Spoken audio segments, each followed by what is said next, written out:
B.S. Johnson's The Unfortunates is one of the 60s avant-garde's most famous, possibly infamous, books. In order to mirror the narrator's state of mind and the emotional feel of the subject matter, it was presented as loose-bound chapters in a box. The first and last chapters were suggested by the author, but all others were intended to be read in random, or at least reader-selectable order. In order to do justice to Johnson's intentions, I will be uploading the chapters separately, with the first and last titled first and last, but the others titled with colors. No color will be significant beyond preventing you accidentally playing the same chapter twice. Enjoy the book. First. But I know the city. This green ticket hall, the long office half rounded at its ends, that ironic clear story, brown glazed tiles, green below, the same, the decorative hammer beams supporting nothing, above, of course. I know this.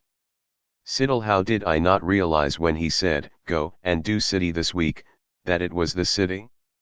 Tony. His cheeks sallowed and collapsed round the insinuated bones, the gums shriveled, was it, or shrunken, his teeth now standing free of each other in the unnatural half-yawn of his mouth. Yes, the mouth that had been so full-fleshed, the whole face, too, now collapsed, derelict, the thick-framed glasses the only constant, the mouth held open as in a controlled scream, but no sound, the head moving only slightly, the white dried and sticky saliva, the last secretions of those harassed glands, cauterized into deficiency, his mouth closing only when he took water from a glass by his bed, that double bed, in his parents' house, bungalow. Water or lemon he had to take frequently, because of what the treatment had done to his saliva glands, how it had finished them. Him. Covered courtyard, taxis, take a taxi, always take a taxi in a strange city, but no, I know the city. The mind circles, at random, does not remember, from one moment to another, other things interpose themselves, the mind's the station exit on a bridge, yes, of course, and the blackened gant rise like steel gibbets above the Midland red wall opposite. I should turn right, towards the city center, yes, and that pub. On one visit here I came from this station. 2. Sullen with depression, savage at myself for some reason I found it hard to define, isolate, and went into that pub, the nearer, on the Comer, green glass, leaded panes, ordinary, for relief, which was a green shield Worthington, as I remember, if I remember. To arrive at their place in a fit state, Tony and June's, smothering my misery, which must have been because of her, now I come to define it, isolate it, because of Wendy's treachery, since we had come to the city together, perhaps the time before, perhaps the last time I came had been with Wendy, that must have been it, though certainly it was not by train, for she and I hitched the time we came together, so it must have been somewhere else. Yes.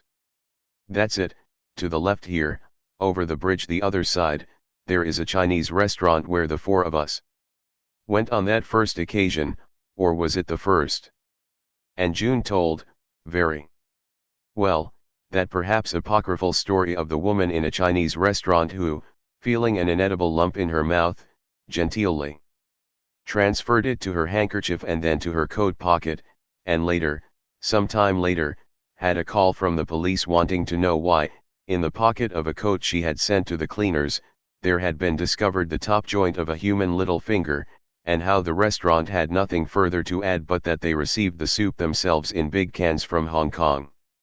And where Wendy had not liked lychees, her first taste of them, in some ways such a suburban innocent, then, she was, saying they tasted like balls of cotton wool soaked in methylated spirit, and I no doubt said at the time what strange tastes she must have.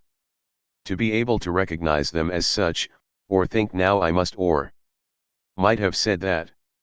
Now I feel no pain, from her, from the memories of Wendy in the city, no need now to drink to relieve that bitter depression, now, no, drink for fun, because I like the taste, on this occasion, in this same city, that I know. 3. Time. 12:15. Nearly 2 hours to kill, to have lunch, rather, before I need think of work, of going on, wander off, then. Right, from the station. Sign to Castle Boulevard, yes, that's right, I remember now, they call streets boulevards in the city, some streets, that is, the university is on another of them, University Boulevard, logically. And yes, there is a castle here, of course, of a kind, there. Up on its stump of rock, sandstone, as I remember, pale yellow, friable, the pub at its foot with some rooms carved out of the solid rock, it is that soft, and other caves, dwellings which were used until comparatively recently, until the early I-800s, did Tony tell me, he had a great mind for such historical trivia, is that the right word? No, nor is detail, trivia to me perhaps, to him important, or worth talking about, if that is importa.nt which I doubt, to me, but he had a great mind for such detail, it crowded his mind like documents in the public records office, there, a good image, perhaps easy, but it was even something like as efficient, tidy, his mind, not as mine is, random, the circuit breakers falling at hazard, tripped equally by association and non-association, repetition, while from him it flowed regularly, pointedly phrased, constantly, at a high constant, knowledge, learning, information, perhaps slowly, some. But how he embraced conversation, think of an image, no. My visits here were long talks broken only partly by eating, what a generalization, there, more talk on his part than mine, far more, but I learned, I selected and elected to hear what I needed, what was of most use to me, at that time most use, from his discourse, yes, the word is not too pompous, discourse, a fine mind, a need to communicate embodied in it, too, how can I place his order, his dist integration.